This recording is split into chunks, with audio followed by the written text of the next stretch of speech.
학교 잔디밭 옆에서 이성란으로 하여금 하는 수 없지라는 말을 되풀이하게 하고 나서 헤어져 나온 최정주는 그 길로 곧장 버스를 타고 오다가 서대문에서 내렸다.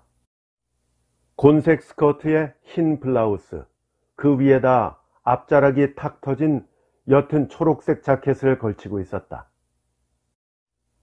정주는 서대문 내거리로 또박또박 걸어갔다. 로타리를 건너 서울역 쪽으로 조금 걸어가다가 기다림이라는 다방 앞에서 우뚝 걸음을 멈추었다. 걸음을 멈추며 곰보 유리에 모란꽃을 디자인한 울깃불깃한 모자이크 문 앞에서 정주는 후딱 눈을 감고 가만히 심호흡을 한 번 하였다. 문을 열고 들어가기가 정주는 무섭다. 그 무서움을 심호흡으로써 정주는 얼버무려 버리는 것이다. 그러나 갈 것은 가고 올 것은 와야지. 정주는 눈을 떴다. 문을 열고 정주는 안으로 들어갔다. 아래 위층이 다 다방이다. 정주는 위로 올라갔다. 석양이 쏟아져 들어오는 들창마다 하늘빛 커튼이 늘어져 있었다. 그 들창가 한 모퉁이에서 사나이는 기다리고 있었다.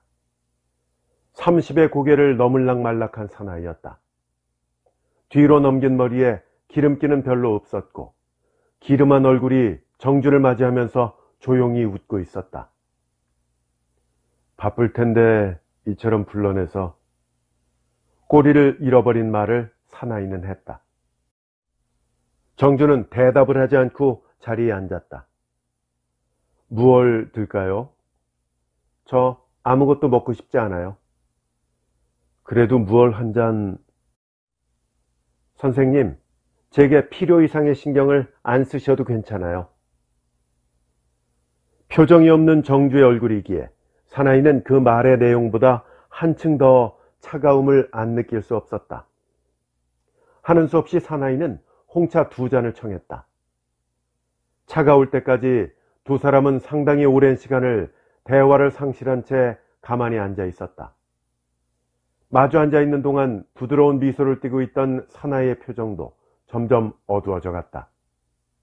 그 어두워진 얼굴로 사나이는 삐뚤어진 정주의 찻잔을 바로 놓아주며 실은 정주 씨가 와주지 않을 줄 알았죠. 그렇진 않아요. 어린애들처럼 그럴 필요는 없다고 생각해요. 결국 올 건 오고 갈 건 가야 하니까요. 그러면서 정주는 찻잔을 들어 입가로 가져갔다. 입술만 적시고 나서 선생님 마음 말씀 안 하셔도 다 알아요. 그러니까 오늘은 유쾌한 얘기를 하다가 헤어지면 돼요. 아 참. 정주는 비로소 표정을 풀며 임 교수의 연애 강좌 대성황이었어요. 교실이 모자라서 복도까지 가득. 안경 밑에서 정주의 눈초리가 곱게 웃었다. 그래요? 아버지의 연애 강좌라면 듣지 않아도 대개는 짐작할 수 있지만 너무 딱딱해서 퇴장 명령이라 받지 않았는가요? 모르는 말씀이에요. 그와는 반대. 퇴장 명령을 받은 건 성난이랍니다. 성난? 누구한테요? 나한테요. 왜요? 너무 까불어대길래. 아, 왜 선생님 불쾌하세요? 면굴 줘서? 사나이는 후딱 웃음을 거두었다. 이막준 교수를 아버지라고 부르는 이 30고개의 사나이가 바로 전도 유망하다는 평을 받고 있는 신진 작가 임지운, 그 사람이었다. 머지않아 선생님의 부인이 될 성난을 그처럼 학대해서 미안합니다. 차정주는 두 손을 무릎 위에 올려놓고 고개를 가만히 숙였다. 지우는 웃었다. 일단 거두었던 웃음이었다. 그래서 정주 씨를 한번 만나고 싶었지요. 와주셔서 감사합니다. 지훈도 정주의 흉내를 내며 머리를 숙였다. 정주도 웃었다. 지훈도 또 웃었다. 확실히 웃지 못할 장면 같았으나 두 사람은 조용히 웃고 있었다. 참, 이제 보니 임 교수는 꼭 선생님 닮았어요. 그 싱긋이 웃는 폼이라든가 그 기름한 모습이라든가 꼭. 아버지가 아들을 닮아서야 되겠습니까? 아, 하하, 참 그렇군요. 아들이 아버지를 닮아야지. 정주는 소리를 내어 억지로 웃고 있었다. 그렇답니다. 아버지가 젊었을 때의 사진을 보면 현재의 나와 꼭 같으시답니다. 거기서 두 사람의 대화는 또 중단이 되었다. 무거운 침묵이 또 한참 동안 흘렀다. 지우는 애써 그것을 깨뜨려 버리려는 것처럼 웃음 띤 얼굴로 성난 씨가 뭘 했기에 퇴장 명령을 내렸습니까? 그 말에 정주는 차가운 미소 한 오락을 입가에 띄우며 C잔을 왜 또 갑자기 붙이세요? 저한텐 그래도 무방하지만 성난이가 들으면 노여워하겠어요. 정주씨, 일어납시다. 지우는 훌쩍 자리에서 몸을 일으켰다. 왜요? 할 말이 있다고 저를 불러낸 분은 누구신데요? 밖으로 나가서 신선한 공기를 마십시다. 여기는 공기가 탁해서 가슴이 답답해요. 답답하실 거예요. 1시간 후엔 영원히 헤어질 사람과 마주 앉아서 이러쿵저러쿵 마음에도 없는 이야기를 이어나가시려면 가슴속이 다소 답답도 하실 거예요. 그렇지만 질문을 받았으니까 대답은 해야겠어요. 질문? 지우는 다시 자리에 앉으며 물었다. 입에다 손을 대고 정주는 차갑게 웃었다.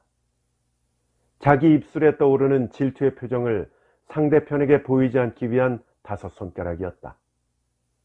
성난은 위대해요. 무슨 말인데요? 선생님을 그처럼 돌게 만든 여성이니까요.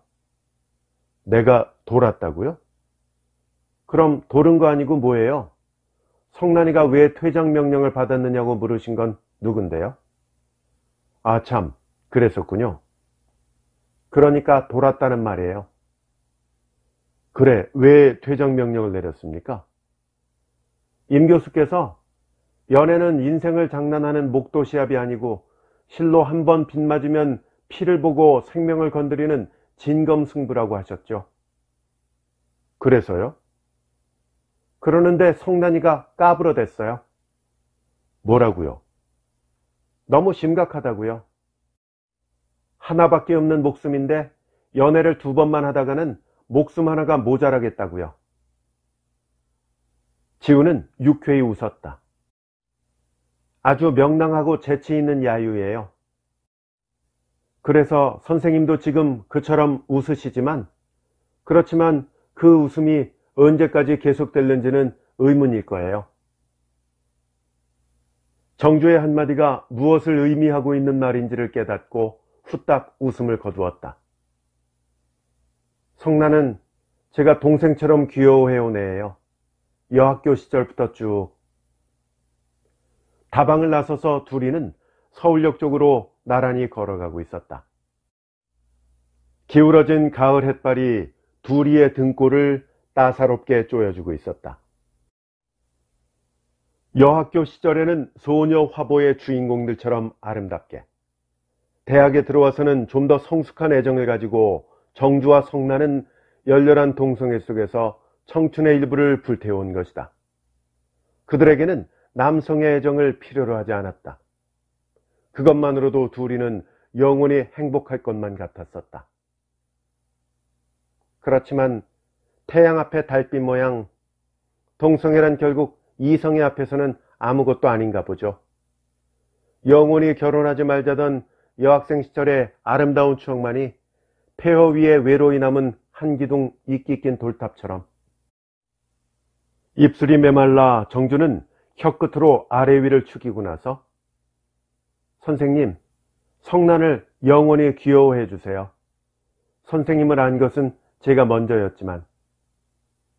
지극히 쓸쓸한 당부였다. 이런 경우에는 뭐라고 대꾸를 해야만 하는지 소설가인 지훈도 그것을 모른다. 그래서 지훈은 잠자코 있었다. 성난은 제게서 두 가지의 애정을 빼앗아 갔지요. 제게 대한 선생님의 애정과 제게 대한 성난이의 애정과. 생각하면 얄밉기 짝이 없지만 하는 수 없어요. 성난은 모든 것이 적극적이고 저는 또 저대로 소극적이고. 얼마간 또 잠자코 걸어가다가 게다가 선생님 역시 소극적인 분이어서 적극적으로 저를 어떻게 하지도 못하고 그저 성난에게 점점 끌려 들어갔을 거예요. 정주씨, 고맙소. 최정주의 이 차가운 이해력이 지훈에게는 무척 다사롭고 고마웠다. 실은 오늘 정주씨를 한번 만나고 싶어 한 것도 그런 대목을 말씀 안 하셔도 제가 다 잘 알아요. 그러니까 제게 대해서 지나치게 미안하다든가 그런 생각은 마셔도 괜찮아요. 저는 그 무엇을 단념하는 데 있어서 비교적 수월히 하는 생리적 조직을 갖추고 있죠. 차다. 최정주가 무척 차가운 인간인 것을 지훈도 짐작하고는 있었지만 선생님과 성난과의 결혼 문제 때문에 제가 굉장한 마음의 타격을 받은 것 같이 생각하시는 건 선생님의 오산일 거예요. 제게는 연애 문제도 중요하지만 그것 때문에 자존심을 울리고 싶지는 않으니까요. 잘 알았습니다. 정주 씨의 그 총명한 생각을. 지훈은 정주를 바라보며 부드럽게 웃었다. 정주도 따라 웃으며 선생님, 저는 이렇게 생각해요. 뭔데요? 결혼을 한다는 것은 반드시 연애의 승리를 의미하는 것은 아니라는 생각을. 아, 그건 지훈도 그 말에는 동감이었다. 결혼은 연애 과정에 있어서 좀 더 많은 찬스의 축복을 받은 것뿐이니까요. 순수한 의미에 있어서의 연정과는 구별을 해야만 될 거예요. 그것은 결코 패배자의 허세만은 아니었다. 정주는 진심으로 거기까지 생각하고 있는 것 같았다. 동감입니다.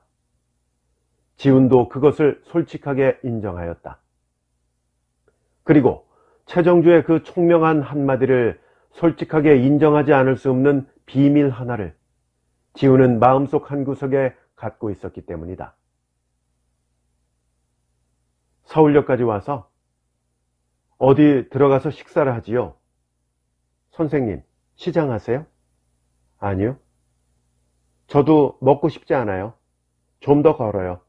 성난과 만나자는 약속만 없으시다면. 지훈은 빙그레 웃었다. 정말이에요, 선생님. 저는 조금만 냉정해지면 선생님이 다른 여성과 사랑을 속삭이는 광경 참 이쁘게 볼 수가 있을 것만 같아요. 맞았소. 맞았소. 지훈은 어린애를 달랠 때처럼 머리를 대폭적으로 끄덕거려 보았다. 괴로운 표정과 질투의 심정을 어디까지나 보이지 않으려는 정주의 노력이 지훈에게 자꾸만 측은해졌다. 결혼은 인생의 모험이지요. 남대문 쪽으로 걸어가면서 지훈은 말했다. 무슨 말씀인데요? 좋은 결혼 생활이 오느냐 나쁜 결혼 생활이 오느냐는 해봐야만 안다는 말이에요. 그렇지만 원숭이가 호두를 까지요. 원숭이가? 생생한 것 같아서 까보면 썩은 놈도 있고 썩은 것 같아서 내버린 놈 속에 생생한 놈도 있죠. 원숭이의 호두 까기. 그것이 인간의 결혼이지요. 지훈의 말이 다소 허무한 것 같아서 정주는 힐끔 지훈의 프로필을 쳐다보면서 그럼 선생님도 그런 심정으로 성난과 결혼할 생각이세요? 나만이 아니겠죠. 다소의 차이는 있을는지 몰라도 그러한 모험심, 불안심은 누구나가 다 가지고 있을 테지요. 어머나, 성난을 그처럼도 몰라보세요. 그만큼이나 교제를 해보셨는데도. 알 것 같은 심정뿐이지 끝까지 알았다고는 말할 수 없죠. 연애가 화장을 한 얼굴이라면 결혼은 본바탕의 얼굴이니까요. 화장이 벗겨지면 바탕이 나타날 수밖에. 나의 존경하는 임 교수의 연애론에 의하면 그것은 연애의 미화작용을 말하는 것이랍니다. 없는 것도 있는 것처럼, 모자라는 것도 잘하는 것처럼 모두가 다 배우들 모양 분장을 하고 나서니까요. 무서워요, 결혼이란. 그렇다고 결혼을 안 할 수도 없으니까요. 비교적 알 수 있는 상대를 골라본다는 것뿐이죠. 그래서 비교적 성난을 하셨군요. 그 말에는 일종의 비웃음이 내포되어 있었다. 정주의 눈에는 성난의 결혼 생활이 아무리 생각해도 무사태평할 수가 없을 것 같았다. 지훈도 역시 성난이가 풍기는 미화작용의 영향을 받았기 때문인지 모른다. 그러니까 결혼은 모험이라는 거죠. 남대문까지 둘이는 왔다. 이제 그만 헤어져요. 정주가 걸음을 멈췄다. 이대로요? 지훈도 섰다. 할 이야기는 하셨죠? 저도 들을 이야기는 이제 다 들은 것 같으니까요. 조금만 더 걸어요. 이번에는 지훈의 편에서 먼저 걸음을 옮기며, 이런 말 하지 않고 그냥 헤어질 생각이었지만 내가 결혼을 한다면 실은 정주 씨와 할 생각으로. 정주는 후다닥 놀라며 걸음을 멈추었다. 선생님이 저와 결혼을? 정말로 뜻하지 않았던 지훈의 말이었다. 자, 여기 들어가서 뭘 좀 합시다. 지훈은 놀라는 정주를 데리고 한 길 옆 조그만 그릴로 들어갔다. 정주가 좋아하는 치킨 요리를 주문하고 나서 다소 생각하는 바가 있어 나는 쭉 결혼하지 않을 셈으로 있었답니다. 담배를 붙여 물며 지훈은 미소를 지었다. 그래서 교제를 해온 여성은 비교적 많았으나 결혼할 생각은 조금도 없었지요. 정조 씨나 성난 씨도 역시 마찬가지였답니다. 결혼을 안 하심 어떻게 하세요? 네, 그건 집에서도 늘 듣는 말이죠. 내 나이가 벌써 갓 30이고 보니 늙으신 부모님은 며느리 얼굴을 보고 싶으셔서 야단이시고, 나이 차도록 혼자 지낸다는 건 여러 가지로 불편한 점도 많고, 또 잘못하면 몸을 망칠 염려도 있고 해서 가정을 가져볼 생각이 요즘에 와서는 없지도 않았답니다. 식사가 왔다. 정조 씨가 좋아하는 치킨 많이 들어요. 선생님, 반주 한잔 하셔야죠. 오늘은 그만두겠습니다. 둘이는 객적은 식사를 억지로 취하면서, 솔직히 말해서 성난 씨는 성난 씨대로 좋은 데가 있고 정조 씨는 또 정조 씨대로 좋은 데가 있죠. 그러나 내가 정말로 결혼을 한다면 기질이나 취미 같은 것으로 보아서 정조 씨를 택해야만 했죠. 그러나 정조 씨나 내가 다 같이 다소 소극적이어서 생각하는 바를 솔직하게 표시하지를 못하고, 그러는 동안에 성난 씨의 개방적인 애정의 세계로 끌려 들어가서, 정주 씨, 내 말 알아듣겠습니까? 잘 알 것 같아요. 길이 행복하시길 바랍니다. 정주는 포크를 살그머니 놓았다. 진심으로 지훈을 사랑함으로써 이루어지는 성난의 결혼인지 정주에게는 그 점이 의문이었다. 성난의 기질로 보아서 성난은 지금 자기에 대해서 무슨 욕심 같은 것을 부리고 있는 것만 같았다. 그러나 그런 종류의 말을 지훈의 앞에서 할 자기의 입장이 아니기에 정주는 다만 지훈의 행복을 바랐을 따름이다. 둘이는 말을 잃은 채 조용히 마주 앉아 있었다. 손을 대다가만 치킨 요리가 두 사람 앞에서 식을 대로 식고 있었다. 언제까지나 그러고 앉아 있을 수도 없는 일이어서 정주는 몸을 일으키며, 선생님, 이제 일어서요. 지훈도 따라 일어서서 레지로 걸어가 계산을 하려는데 재빨리 따라오던 정주가 먼저 돈을 치르며, 오늘만은 꼭 제가 내야겠어요. 여러 가지 의미에서. 대답을 못하고 멍하니 서 있는 지훈의 팔 하나를 정주는 잡았거든요. 어서 나가요. 둘이는 그리를 나섰다. 해저문 남대문 통. 어지러운 가두 한가운데 둘이는 마주서서 자, 선생님, 악수. 지훈은 묵묵히 정주의 손을 잡았다. 한번 꼭 쥐어보세요. 아프도록. 정주의 부드러운 손을 지훈은 꼭 쥐어주었다. 좀 더. 이제 됐어요. 정주는 지훈의 커다란 손아귀에서 자기 손을 뺐다. 주먹선 모양 정주의 5손가락이 한데 붙은 채 오므라져 있었다. 자, 이제 가세요.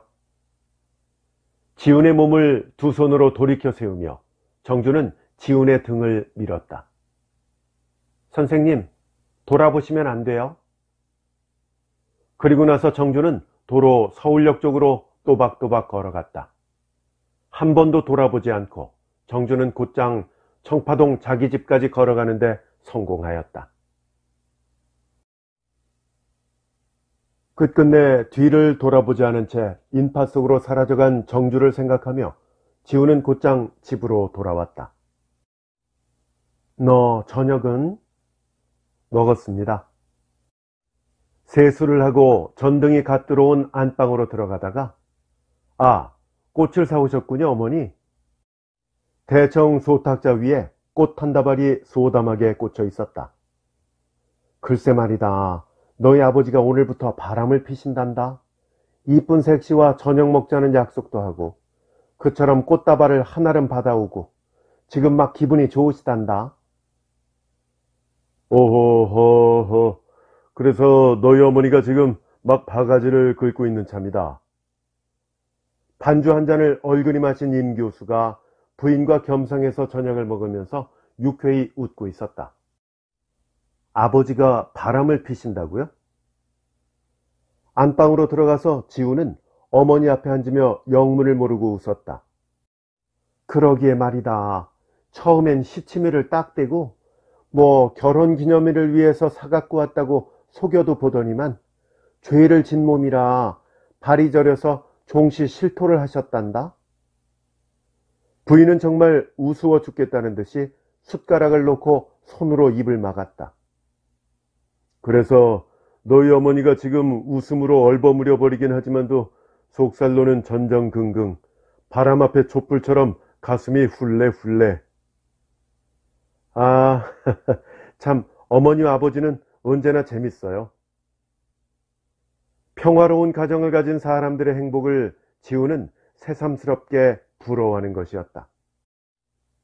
글쎄 너희 아버지가 M여대 나가시면서부터 넥타이도 이것저것 가람해보고 양복의 솔질도 손수하시고 부인은 허리가 끊어질 지경이다. 그렇지만 M여대 나가시는 건 어머니가 앞장서서 권하지 않으셨어요? 어머니의 모교라고요. 그렇지만 넥타이를 이것저것 가라매시라고는 그러지 않았다. 호호호. 거짓말.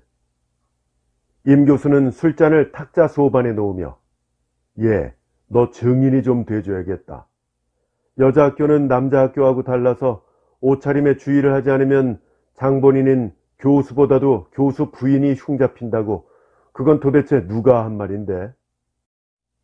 한두 번 넥타이를 가람해 본 것도 애처가인 이막준 교수가 마누라의 흉을 보이지 않기 위한 지극한 정성인 줄은 모르고.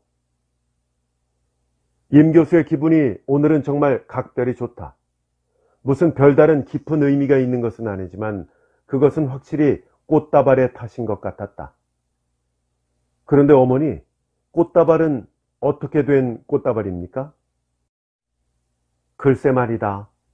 나는 영문도 모르지만 학생 하나가 아버지에게 그처럼 친절하게 해드렸다지 않느냐. 차도 사드리고 또 내일 모레 저녁도 사드린다고 철석 같은 약속을. 오호호, 철석 같은. 임 교수는 적지 않게 민망하다. 어떤 학생인데요? 이성란이래나 하는 학생인데 성격이 대단히 명랑하고. 아, 성난을 만나셨군요, 아버지. 지우는 유쾌하게 웃었다. 응? 임 교수는 어리벙벙한 얼굴로 아들을 바라보았다. 언제나 그러했지만 아들을 바라볼 적마다 임 교수는 자기의 재판을 눈앞에 보는 것 같아서 핏줄기의 다사로움을 항상 느끼는 것이다. 사실 지훈이가 안경만 썼다면 얼굴의 분위기까지가 신통이도 아버지였다. 아니, 그 학생을 네가 아느냐? 잘 알아요. 그래? 그건 임 교수가 아니고 임 교수의 부인의 감탄사였다. 거기서 부인은 남편을 대신하여 오늘 강좌 시간에 성난이라는 학생이 재치 있는 야유를 하더라는 말과 12개의 구두창으로 경의를 표하더라는 말 등등 차 한 잔을 얻어먹고 꽃다발을 안기어가지고 돌아온 이야기를 쭉 한 후에, 그러니까 말하자면 그 학생이 오늘 상대로 한 것은 한 사람의 남성인 이막준 교수가 아니고 허허허. 부인은 또 우스워 죽을 지경이다. 여보, 정신 좀 바짝 차리세요. 소설가 임지훈의 아버지로서의 대우를 받았다는 말이에요. 그런 줄도 모르고 혼자만 좋아서. 유치원 애들도 아닌데 꽃다발을 안고 종로 내거리를 싱글싱글. 참 사나이들은 주책도 없지. 무슨 승리자처럼 부인은 통쾌한 것이다. 가만히 생각하면 30년 동안이나 자기 혼자에게만 바쳐온 남편의 애정이건만 그 남편이 다소의 호기심을 가지고 애승이 같은 성난을 바라보았다기에 그처럼 통쾌할 리는 만무할 게 아니냐고는 생각하면서도 통쾌한 심정만은 숨길 수 없는 사실이었다. 싱글벙글은 누가 그랬다는 말이오? 사실 말이지 다소 주책이 없었다고 마음으로는 적지 않게 찔리기는 했으나 표정만은 태연자약한 이막준 교수였다. 아이고, 그만두세요. 내가 당신의 마음속에 홀랑 들어갔다 나온 것보다 더 잘 알고 있답니다. 나이 50이 아깝지 뭐유.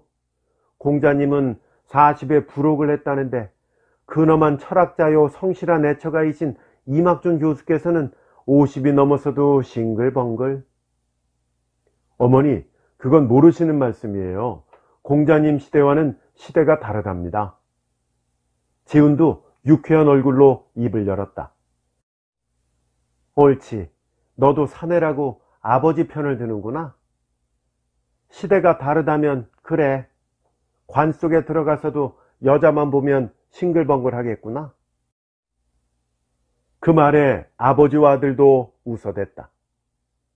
그러나 일견 그 호탕하고도 유쾌한 웃음소리에는 어딘가 아버지와 아들 사이에 일맥상통하는 하모니가 취해지고 있는 것 같았다.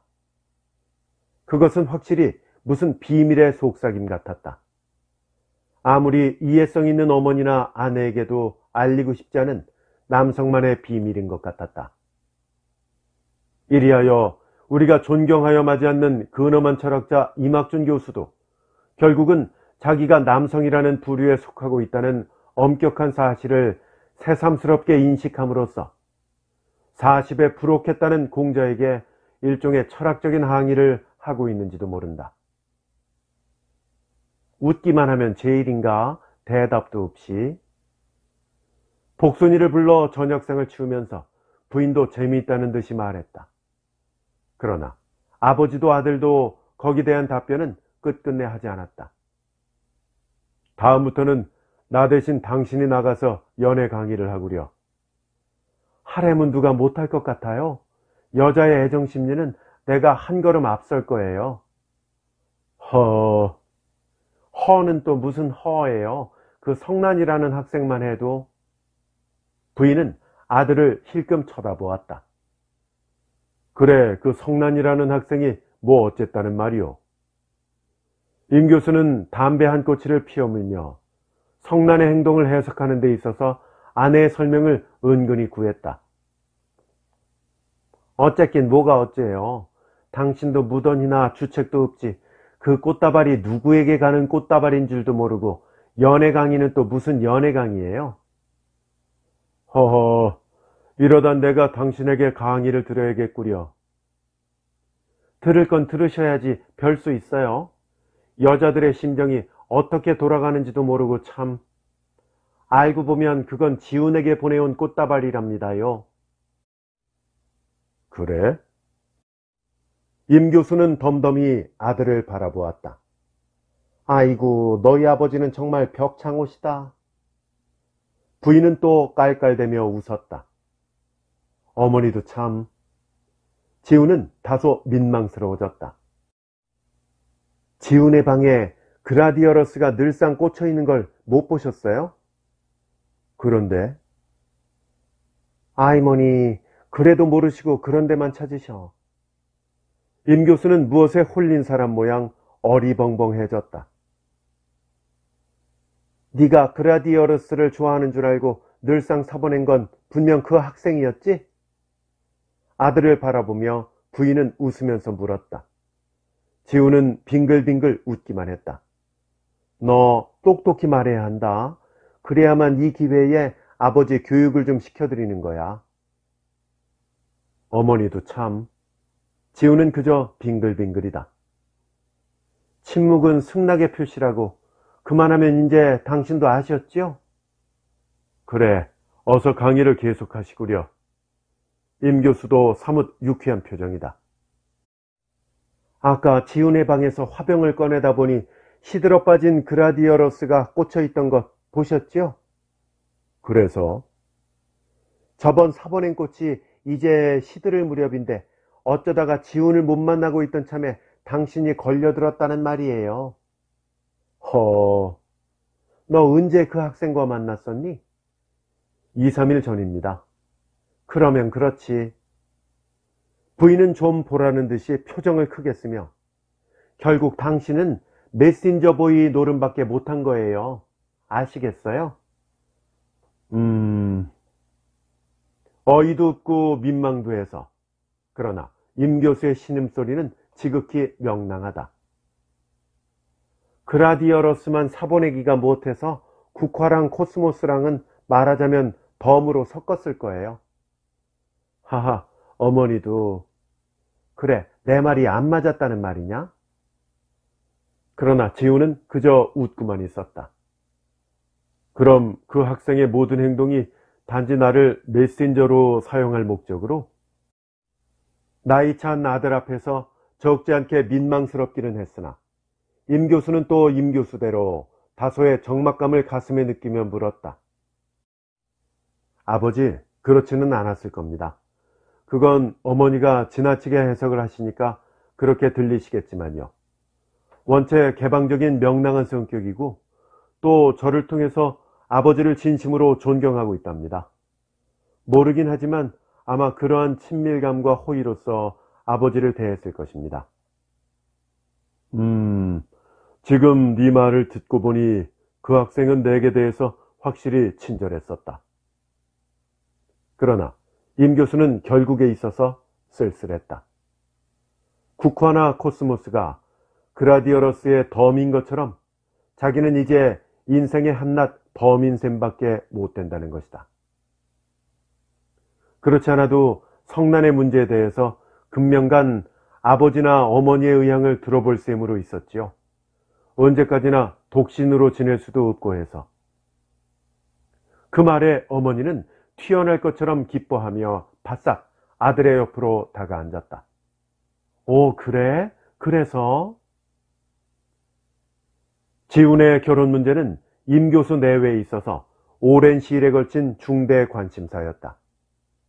지훈이야말로 3대 독자로서 임씨 가문을 계승할 유일한 혈통이었기 때문에 20살 고개를 넘어서기가 바쁘게 지훈에게는 여기저기서 결혼 문제가 빗발처럼 쏟아져 왔다. 그러나 지훈은 지훈대로 결혼을 강경히 거부해왔다. 어떻게 되면 자기는 영영 결혼을 하게 되지 않을지도 모른다고 했다. 임씨의 대가 끊어져도 너는 좋다는 말이냐? 임 교수는 참다 못해 언성까지 높여도 보았다. 그래도 지우는 결혼할 생각은 통 없다고 했다. 그 이유를 캐물어도 청년 임지우는 아무런 대답도 없이 멍하니 하늘만 쳐다보곤 하였다. 어떤 때는 글썽글썽 눈물을 머금기도 했다. 어머니가 수상해서 지훈의 방으로 들어가 조용히 이유를 물을 낮추면, 어머니, 아무런 이유도 없어요. 설사 어머니가 아신데도 어쩔 수 없는 일이니까 가만히 내버려 두시면 돼요. 그 한마디뿐 지훈은 그 이상 더 말하기를 즐겨하지 않았다. 마음씨가 곱고 내약하지만 한번 불이 붙으면 좀처럼 꺼질 줄을 모르는 정열의 불꽃은 확실히 어머니의 핏줄기에서 왔다. 그것이 오늘의 지훈으로 하여금 소설가로 만든 유일한 요소인지 모른다.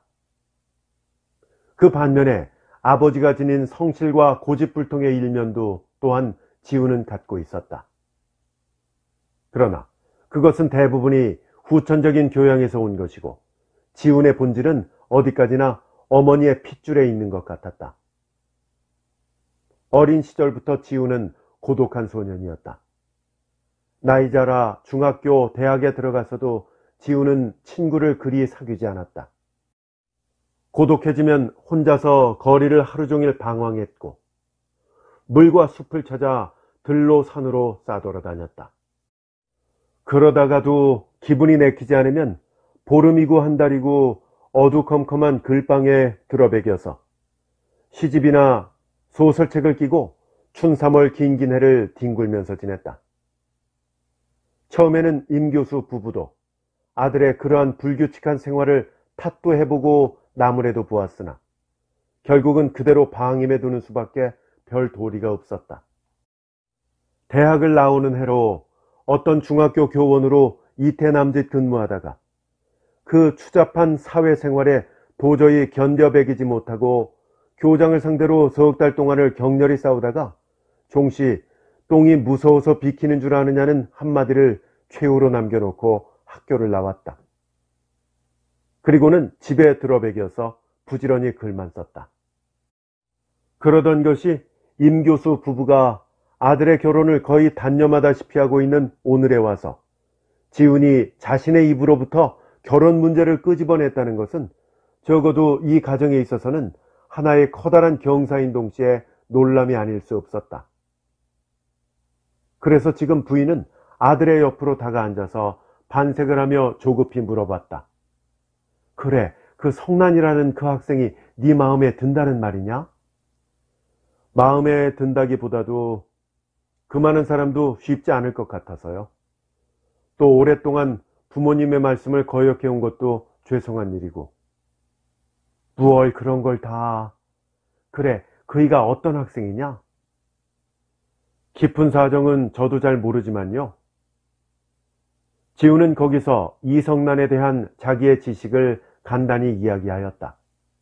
M여대 정치외교과 졸업반, 나이는 23, 의욕이 다소 많고 적극적이나 쾌활하고 명랑한 성품, 가끔가다 익살도 잘 부리지만 뿌리 깊은 악의 같은 것은 없어 보이고 지식이나 교양의 깊이는 없으되 현대적인 센스 같은 것은 웬만큼 갖추고 있는 소위 대표적인 명동형이라고 지훈은 말했다. 명동형이라면 일종의 불량형이 아니냐? 어머니, 그렇지만은 않습니다. 얼핏 보면 그렇게도 생각되지만요. 그러나 그건 오늘날 도회지에서 자란 젊은 세대의 대부분이 무슨 조건처럼 갖추고 있는 일종의 명랑성일 따름이니까요. 그럴까? 그것은 임 교수였다. 임 교수 역시 부인과 비슷한 의견을 갖고 있는 것이다. 더구나 오늘 임 교수는 이성난이라는 학생의 행동을 이모저모로 보아왔다. 그것이 단지 일종의 명랑성뿐이었을까? 사상적으로나 경제적으로 오늘날처럼 심각한 시대가 없을 텐데 아무리 젊은 세대라고는 해도 그리 쉽사리들 명랑해질 수가 있을까? 그렇다고 해서 아버지처럼. 지훈은 싱긋이 웃으며 심각하게만 생각해도 별 수 없는 일이니까 모두들 웃고 사는 것이겠죠. 그것은 안 될 말. 그것은 일종의 비겁한 현실 도피니까. 비겁해도 하는 수 없다는 거죠. 그러나 그들은 결코 비겁하다는 말은 쓰지 않고 현명하다는 말을 사용한답니다. 임 교수는 신음을 하며 비겁이 현명해질 수 있는 시대가 왔다는 말이겠다.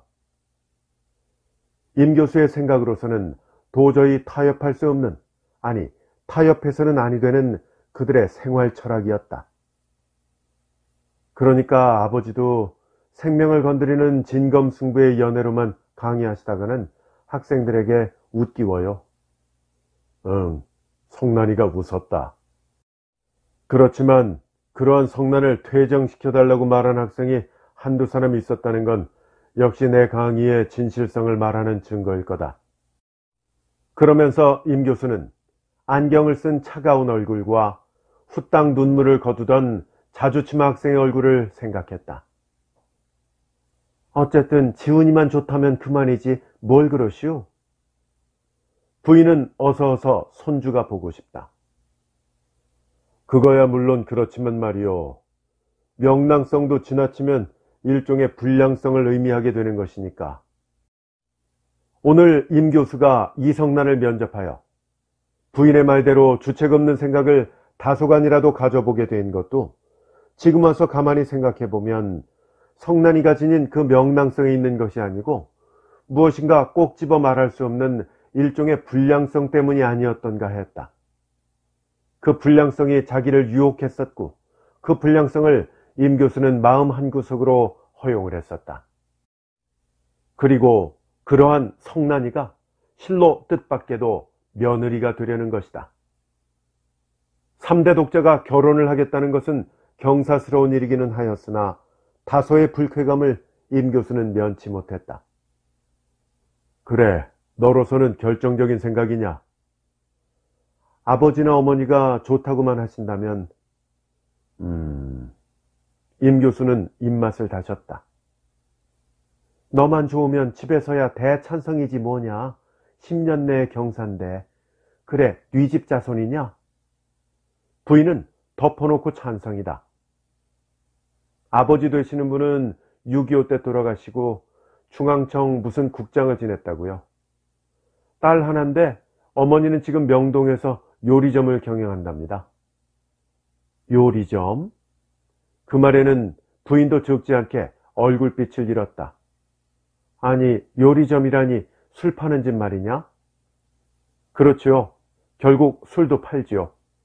식도락이라는 일본 요리를 전문으로 하는 아담한 집이 있습니다.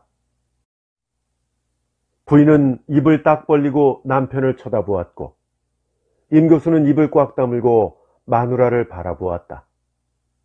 지우는 빙그레 웃으며 어머니 왜 그러세요? 요리집 자녀들은 시집장가 못 가겠군요. 하하하. 소리를 내어 이번에는 웃었다. 임 교수는 입맛을 다셨고 부인은 대꾸를 잃었다. 소위 명동형으로서는 아주 순종이지만 어머니 괜찮아요. 저희들은 이제 어머니와 아버지를 본받아서 행복한 가정생활을 하겠습니다. 하기야 사람만 똑똑하면 되지만 그 말에 임 교수는 똑똑은 합니다만 그랬으면 되지 뭘 그러시오? 그러나 임 교수는 성난이가 지니고 있는 그 무슨 요염에 가까운 분위기 같은 것이 끝끝내 마음에 걸렸다. 임 교수가 다소의 호감과 매력을 느꼈던 그 분위기가 건실한 가정의 며느리로서의 조건을 자꾸만 건드리는 것이다. 만일 이 결혼에 대하여 집안에서 반대를 한다면 이건 물론 가상적인 말이지만 너로서는 어떻게 할 셈인고? 지우는 얼마간 생각을 하고 나서 그러시다면 저도 달리 한번 생각해 보겠습니다. 제 아내가 될 사람인 동시에 부모님의 며느리도 될 사람이래야 할 테니까요. 그 말에 임 교수는 머리를 저기 기울이며 좋은 말이다. 그러나 연애 결혼일 텐데. 아, 연애 결혼? 그러다가 지우는 미소 띤 얼굴로 제가 보기에는 오늘날 이 환경에서는 순수한 의미에서 연애 결혼이라고 볼 만한 결혼이 있을 것 같지가 않습니다. 아마 일종의 교제 결혼이 되겠죠. 그럴까? 아들의 심정을 임 교수는 다소 이해하기가 어려웠다. 교제를 해보는 동안에 다소 이성으로서는 매력도 느껴보고 또 그러는 동안에 서로의 장점과 결점도 발견하고 요즘 젊은 사람들은 모두가 다 현명해서 제 주제에 넘는 엉뚱한 생각들을 잘 못하니까 그저 그만하면 된다는 일종의 현명한 계산 밑에서 성립되는 결혼이 많겠죠. 듣고 보니 확실히 일리 있는 말이었다. 그러니까 뭐 잘난 듯이 지들은 연애 결혼을 했다고 떠들어대는 친구들의 얘기를 들어보면 그것은 동물이면 누구나가 다 가질 수 있는 다소의 이성적인 토대로 한 일종의 사찰 결혼이죠. 옛날에는 그 사찰 과정을 부모에게 맡겨두었던 것을 요즘에는 당사자들이 한다는 것뿐이에요. 그러니까 제가 생각하고 있는 연애 또는 연애 결혼과는 다소 그 관념에 있어서 거리가 있죠. 임 교수는 자기와 일맥상통하는 연애관을 지니고 있는 아들을 적지 않게 탐탁한 눈으로 한 번 더 바라보았다. 그래서 아까도 말씀드렸습니다만 제 생각에 혹시 무슨 착오 같은 것이 있다면 아버지의 말씀대로 달리 한번 생각해 봐도 무방하답니다. 좋은 생각이야. 역시 지우는 내 아들이다. 임 교수에게는 아들의 태도가 지극히 좋았다. 역시 이 아들은 생각하는 아들이라고 믿었다. 생각한다는 것은 곧 철학하는 것을 의미하기 때문이다. 오늘날 그 얼마나 수많은 젊은이들이 철학을 상실한 채 거리를 방황하는 것을 생각할 때 임 교수는 아들의 존재가 주옥처럼 보배로웠다. 내가 구태여 반대하는 건 아니고 네가 좋으면 결국 해야만 하는데 그러니까 네 말을 빌어 말하면 이 결혼도 일종의 사찰 결혼이라는 말이지. 임 교수는 부드럽게 웃었다. 네, 결국은 참된 연애라면 계산을 초월해야만 할 텐데 요즘 사람들은 하나같이 총명해서 연애도 하나의 비즈니스로 취급되기가 쉬워요.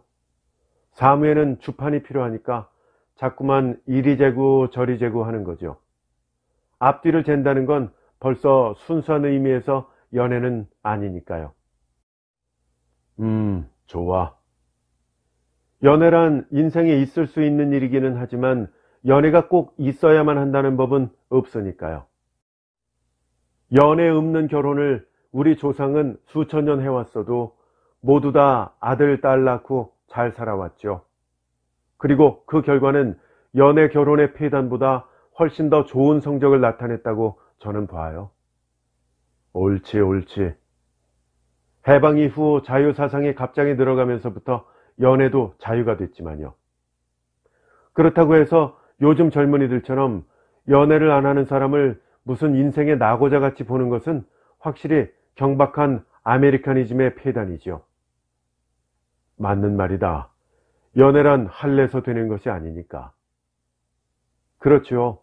기회가 없는 학생들은 연애 경험이 없이 청춘기를 넘겨보내는 일이 허다하답니다. 더구나 연애를 성실하게 생각하는 학생에게는 더욱 그런 기회가 적지요.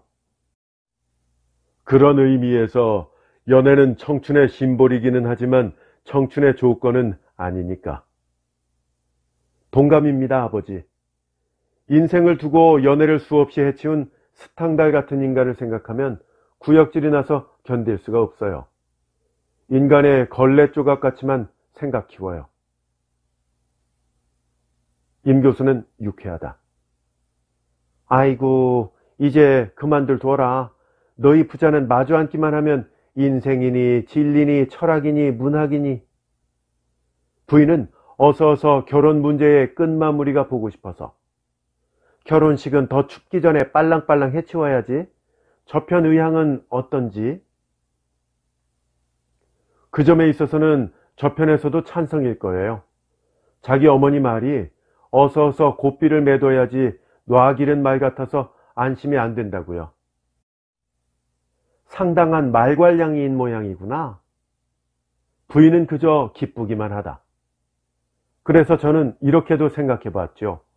아버지와 어머니의 결혼 30주년 기념일에 식을 거행했으면 하고요. 그래서 저희들도 아버지와 어머니를 본따서 행복한 가정을 이뤄볼 생각으로요. 그것도 무방하지. 그것은 임 교수였다. 날짜가 다소 급박하지만 그래 보지.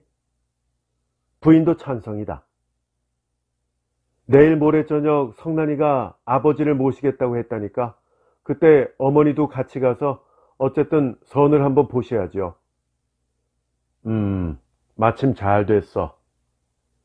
임 교수는 마침내 아들의 결혼을 승낙하였다. 그러나 임 교수의 마음은 부인의 그것처럼 전적으로 유쾌하지는 못했다. 3대 독자인 지훈의 결혼을 축복하려는 마음 한구석에 조그만 공허가 다시금 자리를 잡기 시작하였다.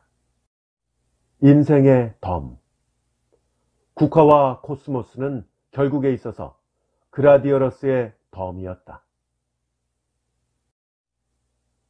자기 방으로 돌아온 지훈은 어쩐지 심신이 다같이 피곤해서 원고 쓰기를 단념하고 자리옷으로 갈아입고 말았다.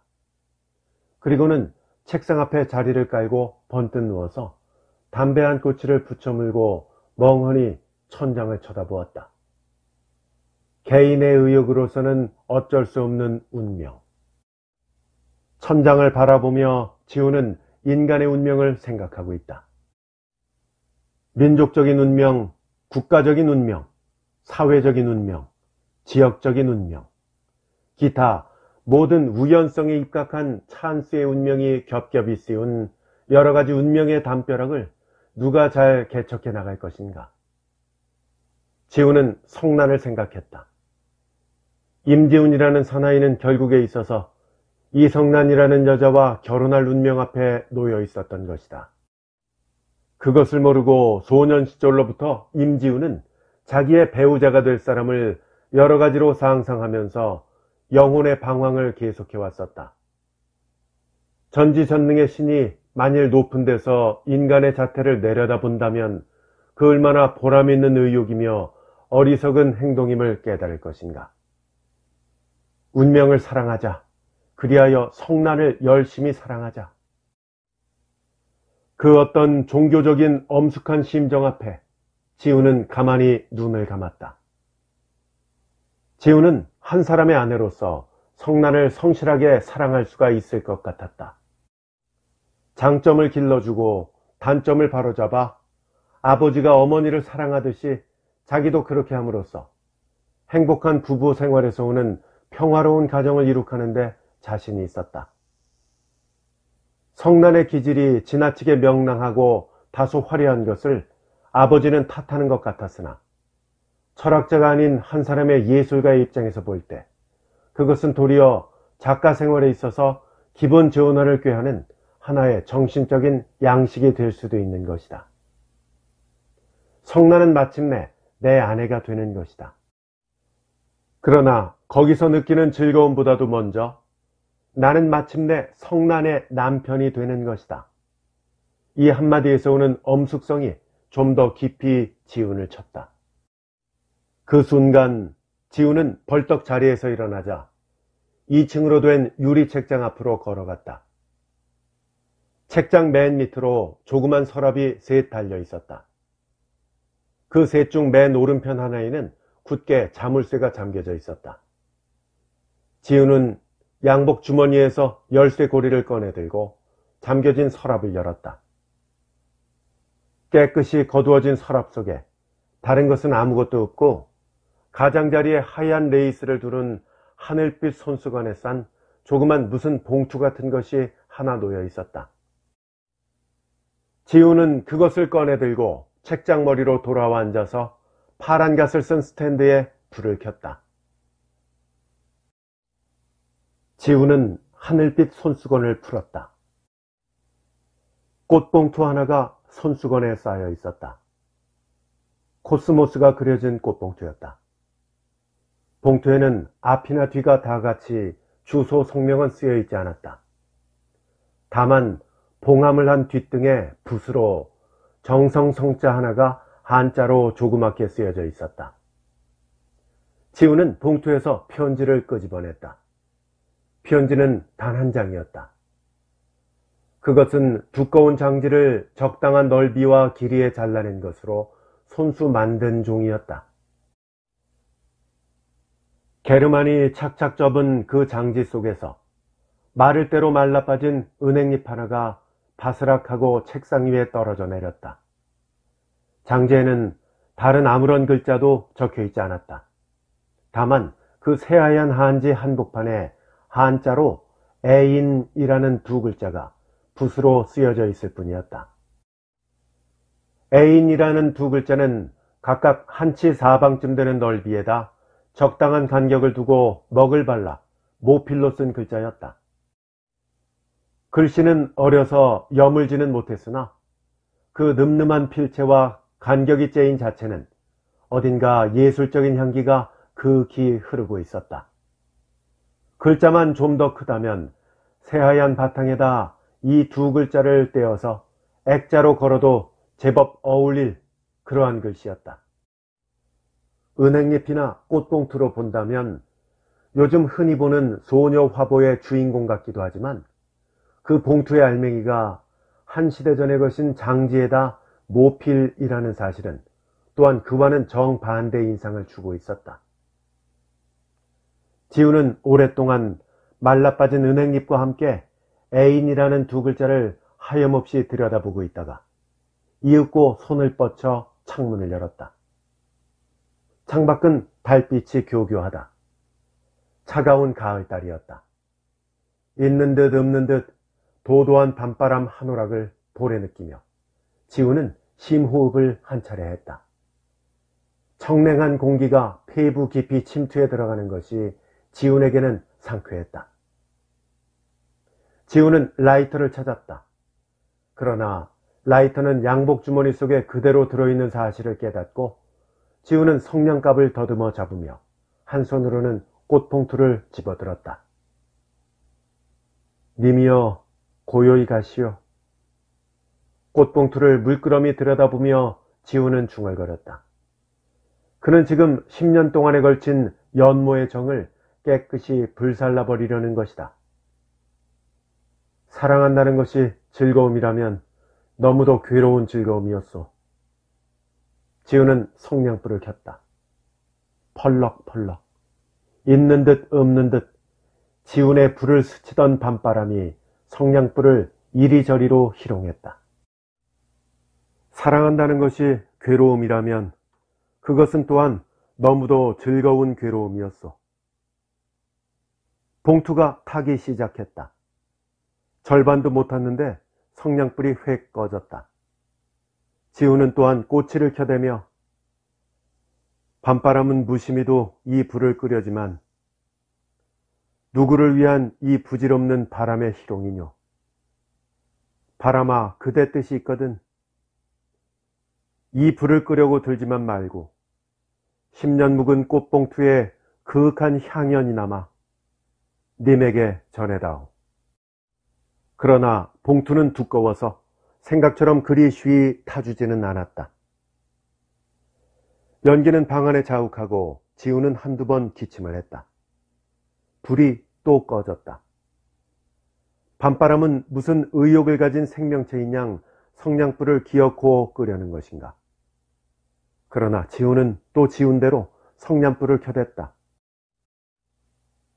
유리 재떨이 위에서 꽃봉투는 또 펄펄 타기 시작하였다. 그 빨갛게 타오르는 조그만 불꽃 속에서 신기루처럼 떠오른 귀여운 얼굴 하나가 조용히 웃고 있었다. 그것은 소녀의 얼굴이었다.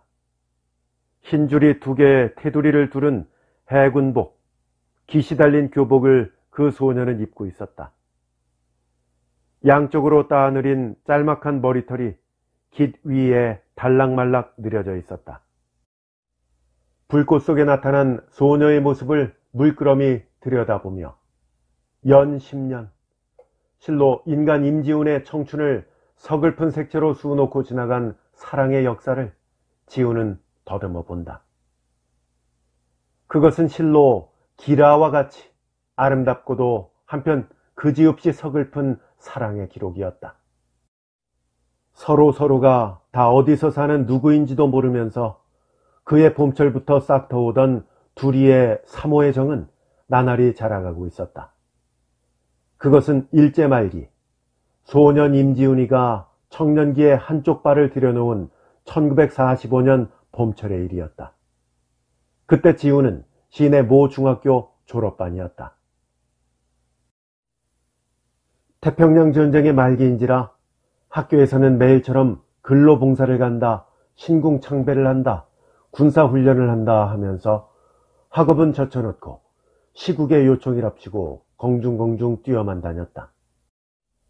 더구나 B-29가 서울 상공을 날고 있을 무렵이라서 방첩주간 방공훈련 등 학생들은 글자 그대로 눈꽃들 사이도 없이 이리저리로 동원만 되고 있었다. 시국의 요청이라는 학생 동원이 지훈에게는 제일로 싫었다. 그래서 그는 일요일만 되면 한 주일 동안의 피로와 불쾌의 정을 깨끗이 씻어버리는 의미에서 자연을 찾아 들로산으로 싸돌아다녔다. 지훈의 손에는 항상 시집이나 소설책이 쥐어져 있었다. 들에 누워서 푸른 하늘을 쳐다보면서 시 한 구, 소설 한 장을 읽는 맛이란 실로 이 어수선한 판국에 있어서는 지상의 천국을 의미하였다.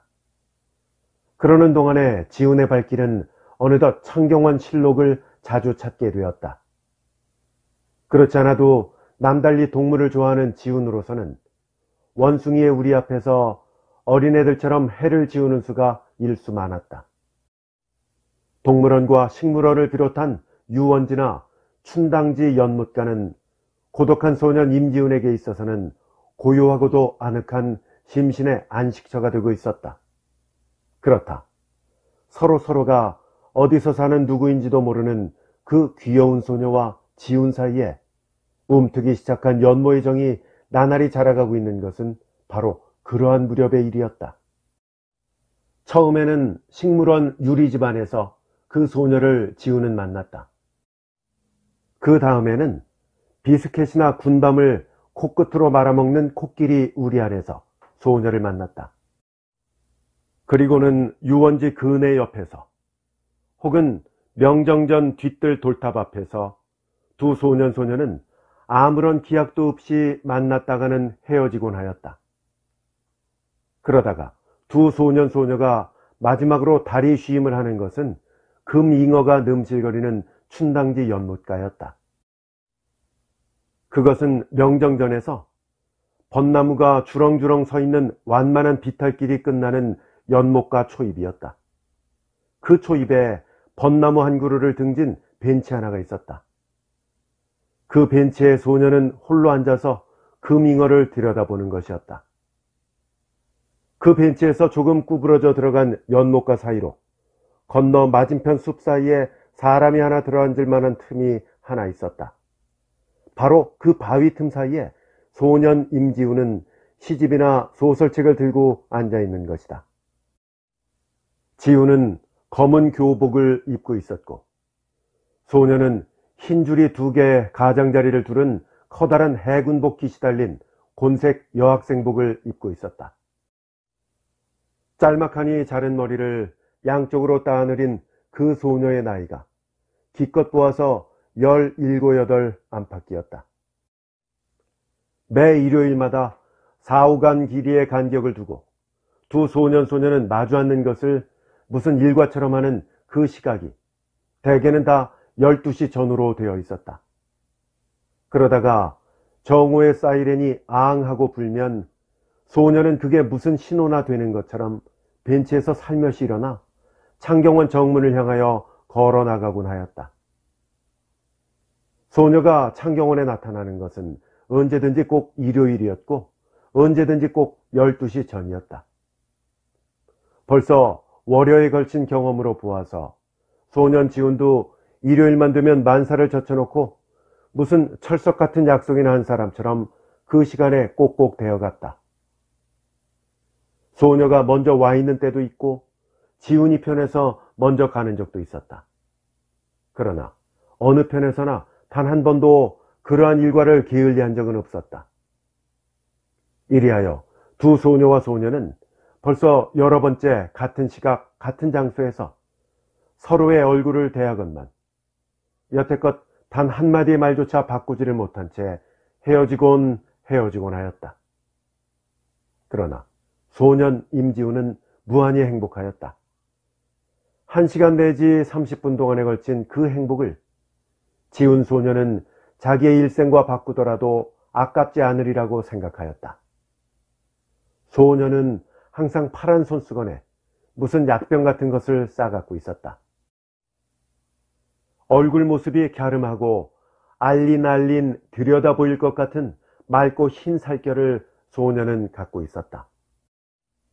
까만 살눈썹이 그린 것처럼 길고 두 눈동자가 언제든지 꿈꾸는 사람 모양 젖어 있었다. 약간 창백해 보이는 얼굴빛이 무슨 신병을 갖고 있는 것 같은 느낌을 주고 있었다. 이것이 맨 처음 다양한 식물원 유리집 속에서 지훈 소년이 거스름 없이 받은 인상이었다. 춘당지 연못가에도 벚나무는 주릉주릉 서 있었다. 그 벚나무 사이를 누비듯이 전나무, 소나무, 잣나무, 이깔나무, 단풍나무들이 조그만 바위 무더기와 함께 풍치 있게 널려져 있었다. 소녀가 앉아있는 벤치 바로 옆에 선 벚나무도 아름드리는 채 못되어도 상당한 연륜을 갖고 있었다.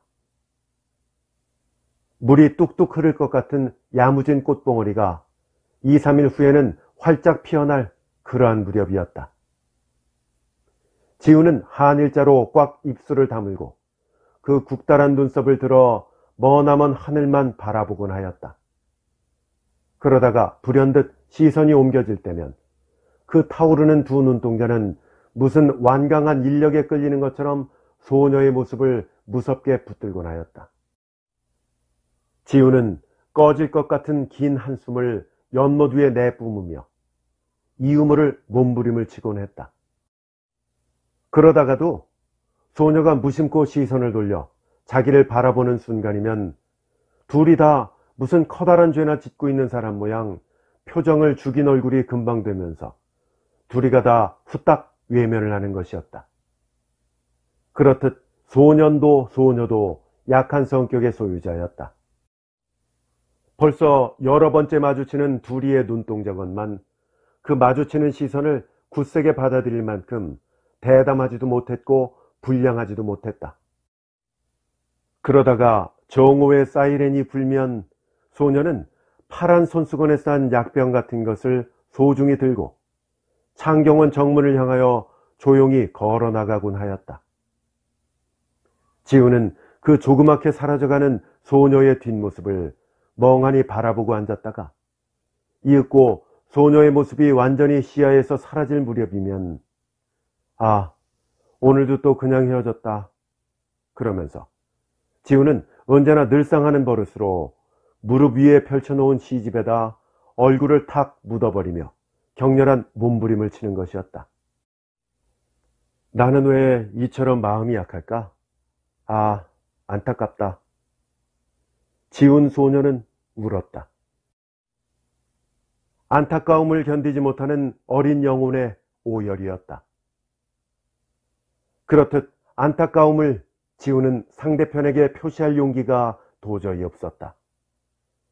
나는 마음이 약해서 말을 못하지만 저희는 왜 또 아무 말도 없을까? 지훈은 소녀 편에서 이야기를 걸어오기만 진심으로 바랐다. 저희는 시를 그리 좋아하지 않는지도 모른다. 그렇다. 필시 그럴 거야. 그렇게 단정하고 나면 소녀는 자기의 일생이 그지없이 애처로워지는 것이었다. 또 한 주일을 기다려보자. 이번에는 꼭 말을 해봐야지. 늘상 하는 버릇으로 지훈은 똑같은 한마디를 또다시 중얼거리는 것이었다. 창경원 벚꽃이 성장한 여왕처럼 활짝 피었다가 구슬픈 봄비에 우수수 떨어지는 무렵이 왔다. 지운 소년의 어여쁜 사랑의 싹은 무럭무럭 자라서 마침내는 탐스러운 봉오리를 이루어 왔다. 그러나 그 아름다운 연모의 봉오리는 좀처럼 피어날 줄을 모르는 듯이 언제까지나 봉오리는 그저 봉오리대로의 수줍음과 안타까움을 지닌 채 가슴속 깊숙이 파묻혀 있었다. 이리하여 그처럼 골똘히 기다리던 한 주일은 또 지났다. 세 주일도 또 지났다. 5월이 지나고 6월이 지났다. 녹음의 바다로 변해버린 창경원 연못가에서 거꾸로 비치는 자기의 안타까운 모습을 물끄러미 들여다보며 소년 임지훈은 매주일처럼 울었다. 이름도 모르고 주소도 모르는 그 소녀도 역시 일요일이면 한 번도 빠짐없이 연못가에 나타났다. 왜 그처럼 한 번도 빠짐없이 자기 앞에 나타나는지 지훈은 좀처럼 알 수가 없었다. 저희도 나처럼 몹시 수줍어하는 것일까? 그렇게도 생각해 보았지만 어쩌다가 서로 마주치는 소녀의 얼굴은 언제나 한결같이 새침하고 무심했다. 그 무관심한 얼굴을 보는 순간 이번에는 꼭 말을 걸어보려던 한 주일 전의 맹세는 운무처럼 해실프게 사라져버리는 것이었다. 그러나 가만히 생각해보면 그것은 단지 지훈의 마음이 약하다는 데만 원인이 있는 것이 아님을 지훈 자신이 발견하게 되었다. 그리움이 절정에 달했을 때는 물불을 가리지 않는 정열의 불꽃은 확실히 지훈에게도 있었다. 그러나 그럴 적마다 그 어떤 자존심 같은 것이 뾰족한 가시처럼 자기의 행동을 항상 제지하고 있음을 지훈은 그때서야 발견했던 것이다. 그렇다. 이 조그만 자존심은 용감하게 버리자. 저편에서 먼저 이야기해 오기를 바라는 심정은 확실히 지훈 소년의 예술가적인 자존심임에 틀림없었다. 그러나 또 한 주일을 기다린 지훈 소년은 역시 자존심보다도 수줍음이 앞서고 마는 똑같은 결과를 보았을 따름이었다.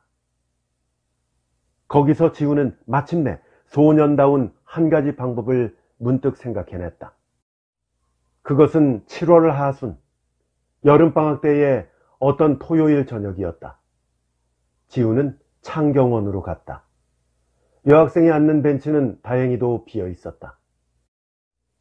지훈은 벤치에 걸터앉기가 바쁘게 주머니에서 연필 깎는 조그만 나이프를 끄집어냈다.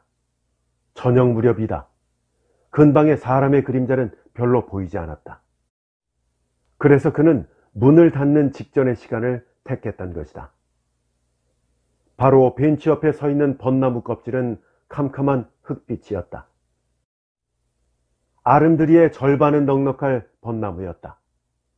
지훈은 칼끝으로 벚나무에 무슨 글자를 아로새기기 시작했다.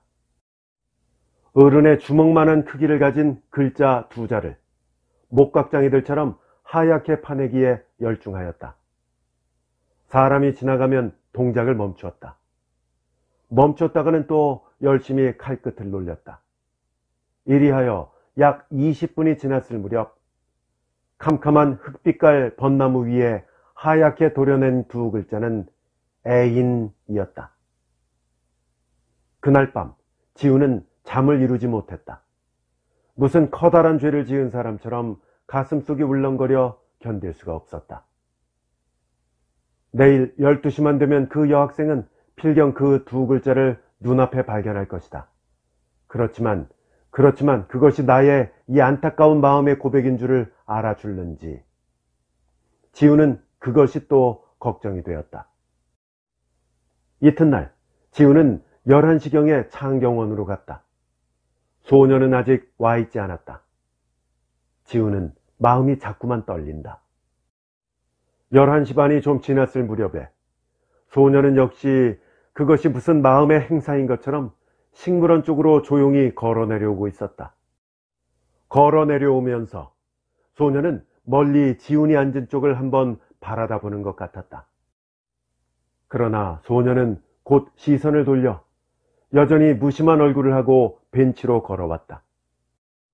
바람이 이나보다. 못 위에 파들파들 가는 파문이 그려진다. 책 한 권을 움켜쥐고 지우는 그 가느다란 파문을 열심히 들여다보면서도 시야를 조금 넓혀 소녀의 일거일동을 유심히 살피고 있었다. 보았다. 지우는 마음속으로 불현듯 외쳤다. 그렇다. 일단 벤치에 걸터 앉았던 소녀는 약병 같은 것을 싸쥐인 파란 손수건으로 이마에 땀을 꼭꼭 찍어내다가 그 무엇에 놀란 사람처럼 동작을 갑자기 멈추었다. 벚나무 밑동에 아로 새겨진 애인이라는 새하얀 두 글자가 머리만 약간 돌리면 지극히 쉽사리 발견할 수 있는 그러한 거리에서 소녀를 물끄러미 쳐다보고 있었다. 이마에서 손을 거두며 소녀는 후딱 머리를 들어 지훈을 바라보았다.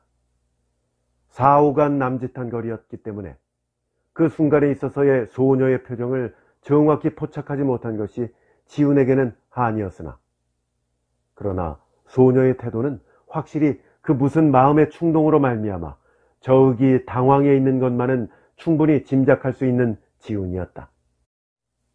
지훈은 머리를 대담하게 들어 소녀를 바라보았다.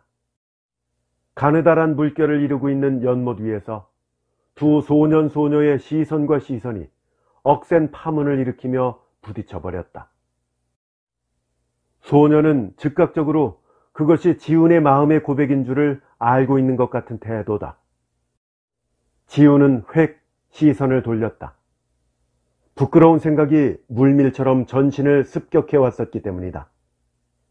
다시는 소녀를 정면으로 바라보기가 어쩐지 무서웠다. 누구 한 사람 보는 이는 없건만 얼굴이 확확 달아 견딜 수가 없었다. 무슨 커다란 죄를 지은 사람 마냥 지훈의 사지는 가느다랗게 경련을 일으키고 있었다. 그대로 그냥 그 자리에 앉아 있을 수가 없어서 지훈은 불쑥 몸을 일으켰다. 그리고는 소녀가 항상 하는 것처럼 무심한 얼굴을 억지로 지으며 사철나무와 단풍나무 사이를 걸어 저편 언덕길로 획 올라가 버렸다. 그 언덕길은 연못을 삥 돌아 수정각 옆으로 빠져나가면서 식물원과 유원지로 통하는 길이었다. 그 녹음이 짙은 오솔길을 걸어가면서 지훈은 여러 번 뒤를 돌아다 보았다. 그럴 적마다 소녀는 벤치에서 몸을 일으켜가지고 애인 이 두 글자가 아로새겨진 벚나무와 오랫동안 마주 서 있는 자태를 지훈은 발견하였다. 그렇다.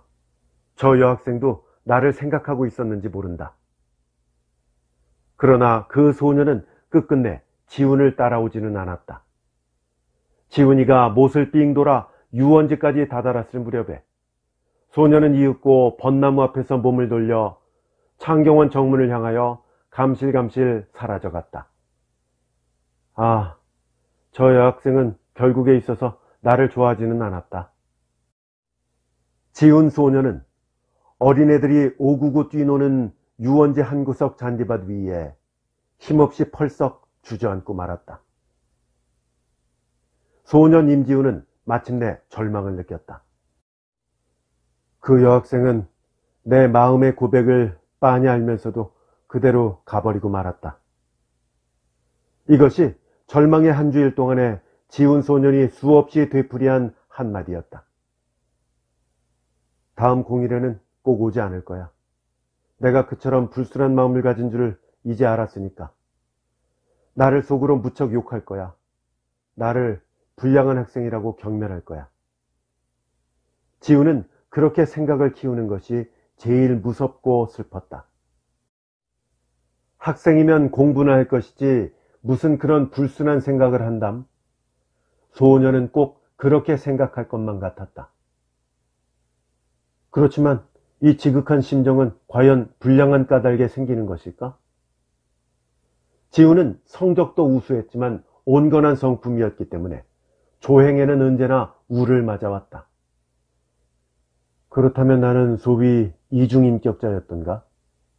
겉으로는 얌전하면서도 속으로는 엉뚱한 생각을 하는. 지우는 차츰차츰 자기 자신이 몰라져 갔다. 정녕 그렇다면 자기는 이담에 커서 인면수심의 악인이 될는지도 몰랐다. 그것은 실로 무서운 일이라고 지우는 생각하였다.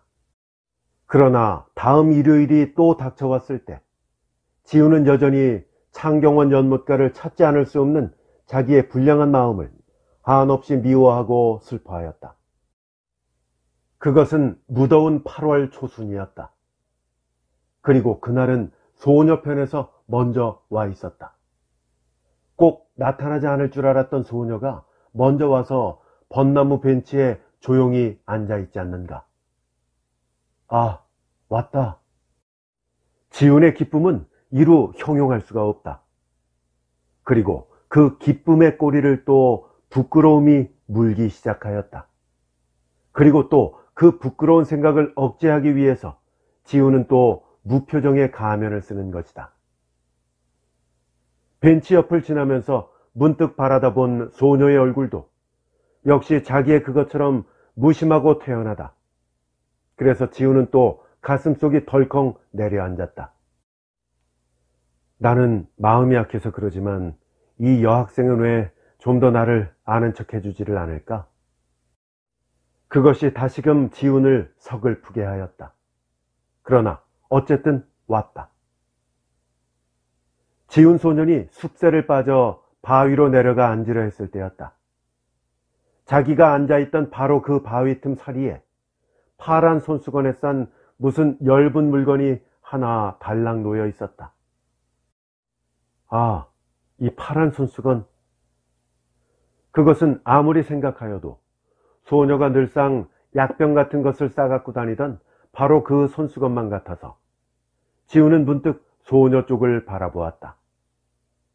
아, 역시.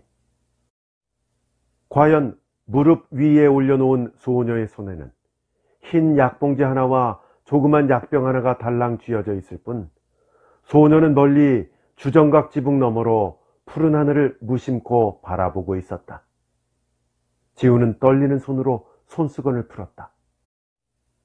꽃봉투 하나가 사뿐하게 무릎 위에 떨어져 내렸다. 주소 성명은 하나도 쓰여지지 않고 다만 뒷등 봉함을 하는 선 위에 붓글씨로 조그맣게 한자로 정성성자 하나가 쓰여져 있었다. 지훈은 봉함을 뜯었다. 편지는 단 한 장. 두꺼운 한지를 적당히 잘라서 만든 것으로 우선 연두색 은행잎 하나가 착착 접은 종이갈피에서 톡 떨어져 나왔다. 인.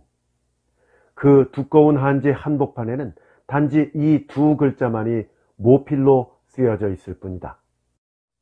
분명히 저 여학생의 회답이다. 지훈의 전신이 후들후들 경련을 일으켰다. 눈앞이 갑자기 환해지면서 무지개인 양 지훈의 행복은 순식간에 하늘과 땅을 점령하였다.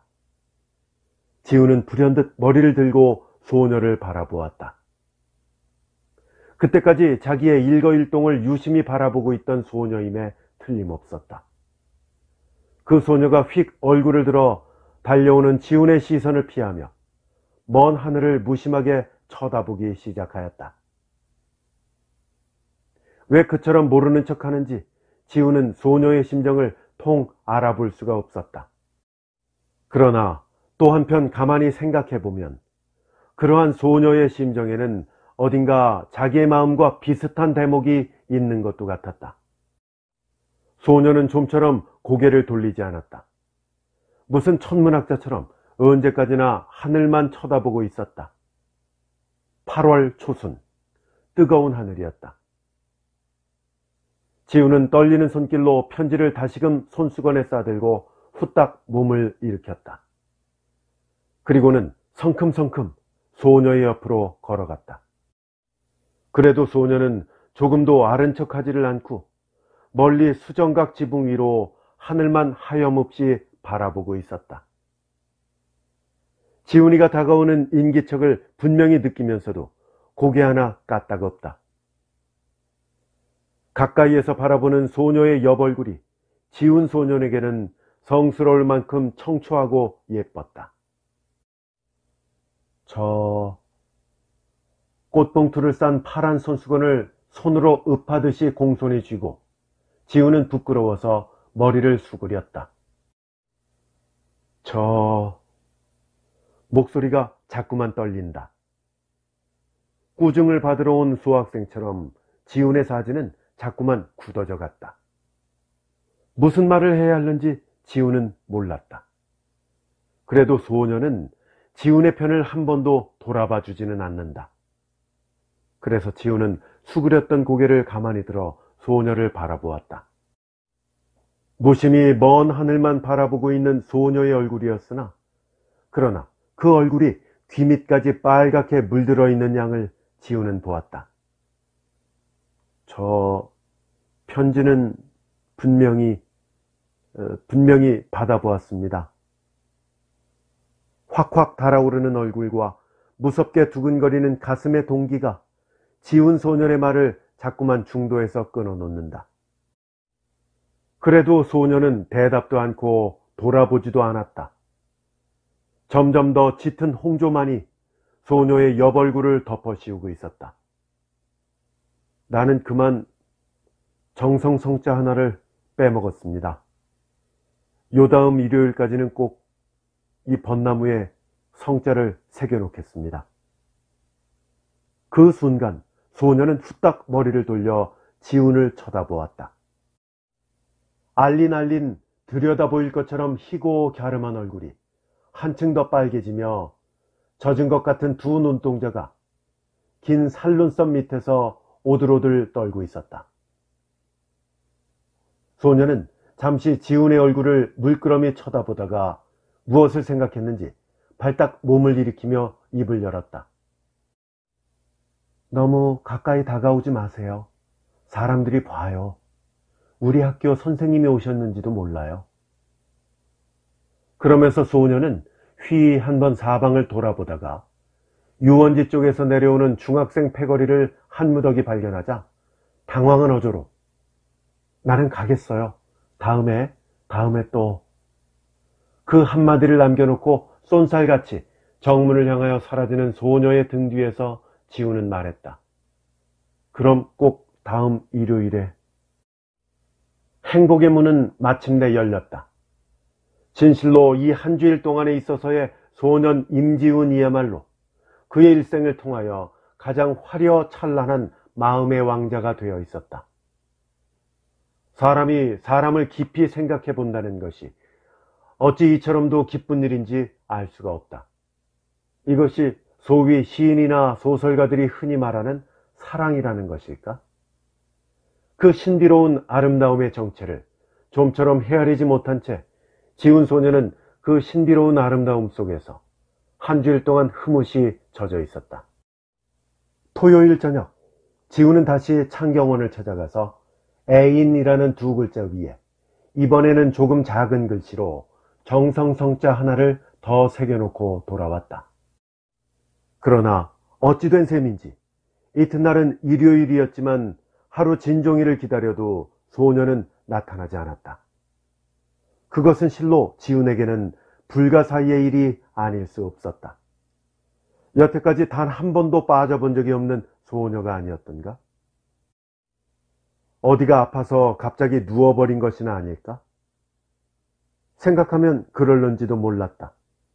소녀는 항상 약병을 들고 있었기 때문이었다. 폐문 직전까지 지훈은 기다리다가 하는 수 없이 넋을 잃고 터벅터벅 돌아왔다. 갑자기 무슨 사고가 생겨서 못 나온 것이 아닐까?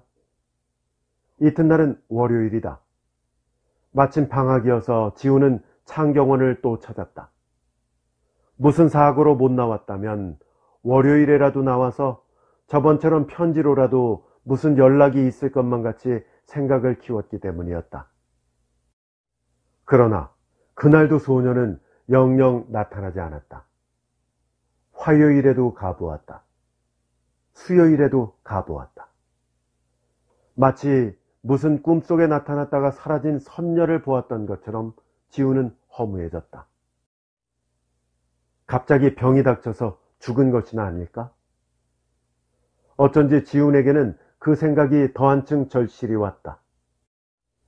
그렇지만 다음 일요일까지는 꼭 나타날 테지. 그처럼 철석 같은 약속을 했었는데.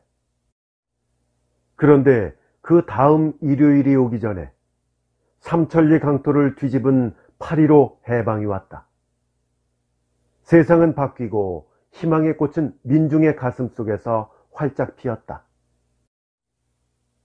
흥분한 군중과 함께 태극기를 흔들다가도 지우는 연방 창경원을 드나들었다. 그러나 다음 일요일에도 소녀는 나타나지 않았다. 그리고 또 다음 일요일에도, 그리고 또 다음 일요일에도.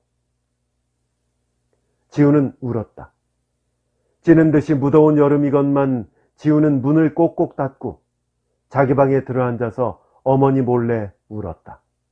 그러다가도 생각만 나면 미친 사람 모양 창경원으로 달려가서 정성껏 아로새긴 애인의 두 글자를 어루만지면서 오랫동안 벤치에 앉아있곤 하였다. 언젠가 한 번은 이 목가에 나타날 거야. 그처럼 굳은 약속을 했는데 죽지만 않았으면 언젠가 한 번은 꼭 나타날 것만 같았다.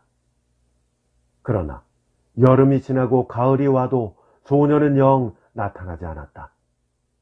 어떠한 일이 있어도 일요일에는 꼭꼭 창경원을 찾았건만 소녀는 없었다. 거짓말쟁이. 울먹울먹 지우는 눈물을 머금고 소녀를 거짓말쟁이로 만들어 버림으로써 자기의 안타까운 마음을 조금씩 위로해 보기도 했다. 겨울이 가고 봄이 또 왔다. 사상적으로나 정치적으로나 그것은 실로 어수선한 겨울이요 봄이었다. 그 해에 지우는 대학에 들어갔다. 전공은 영문학이었다. 분명히 그 여학생은 죽은 것이다. 지우는 그렇게 생각하였다. 그러면서도 인류의 희망을 품고 지우는 창경원을 줄곧 찾았다. 벚나무 밑동에 아로새긴 애인의 두 글자는 모진 비바람에 빛깔을 잃고 이미 꺼멓게 변해 있었다. 그래도 지우는 희망을 끝끝내 버리지 않고 있었다. 길을 가다가도 그 나이 또래의 여학생만 보면 마음이 공연히 두근거렸고 그러다가 따라가서 얼굴 모습을 들여다보고는 한숨을 지었다. 누구인지 이름도 모르고 어디서 사는 처소도 모른다. 왜 그때 용기를 좀 더 내서 학교 마크라도 못 봐두었던고. 마디마디가 한뿐이요 가지가지가 후회일 따름이다. 거기서 지우는 시내의 온 여학교나 여자 대학을 찾아다니면서 1시간이고 2시간이고 정문 앞에 우두커니 서서 봄 한철 동안을 두고 그 여학생의 얼굴을 찾아보았다. 그러나 그 모두가 다 허사일 뿐 지우는 점점 더 고독해지고 점점 더 우울해졌다. 고독하고 서글퍼지면 지우는 곧잘 창경원을 찾았다. 그러다가 심신이 지치면 글방에 들어박혀서 파란 손수건을 풀었다. 또 1년이 지났다. 그 1년을 지우는 하루처럼 소녀를 마음속에 고요히 그리면서 지냈다. 결혼 문제가 일어날 때마다 부모는 귀찮도록 권해왔으나 지우는 일생을 두고 자기는 결혼하지 않을는지도 모른다고 했다. 또 1년이 지나고 이태가 지났다. 소녀의 소식은 바람결에도 못했다. 춘초는 연연록이요 왕소는 귀불기라. 4년이 지난 봄 창경원 벚꽃이 또다시 만발했을 무렵 지우는 손수 이 유명한 오원소시 한 귀를 모필로 써서 글방에 걸었다. 왕손을 애인이라고 마음속으로 고쳐서 지우는 읽는 것이다. 봄풀은 해마다 푸르건만 한 번 가고는 영영 돌아올 줄 모르는 오 님이여 애인이여. 대학 시절부터 지우는 시나 소설 같은 것을 학교 잡지에 발표했고, 그것이 문단 일부의 인정을 받아 잡지에 가끔 실리게 되어 지훈의 고독과 우울은 문학계의 정열로 변모를 하였다. 창경원 연못가에서 움트고 자란 서글픈 사랑의 노래를 지훈은 읊었다. 해녀나 자기의 시가 그 소녀의 눈에 띄어 부랴부랴 자기를 찾아와주는 그런 종류의 로맨스를 청년 지훈은 그 얼마나 꿈꾸어 보았던가. 그러나 님은 영영 와주지 않는다. 창경원을 찾는 빈도가 점점 줄어갔다. 한 달에 한 번, 두 달에 한 번. 이제는 도리어 창경원을 찾는 것이 괴로움으로 변해버렸다. 될 수만 있으면 창경원을 생각하지 않고 지나는 날이 지훈에게는 도리어 마음이 편했다. 잊어버리자. 창경원도 연못도 벚나무도 애인도 모두 다 망각의 피안으로 정배를 보내자. 지훈은 차츰차츰 소녀에 대한 환상을 잊어버리기로 작정을 하였다. 대학을 나와 시내 모 중학교에 봉직을 한 바로 그 해 6.25 동란이 일어나 지훈 일가가 부산으로 피하면서부터 창경원과는 영영 작별을 하게 되었던 것이다.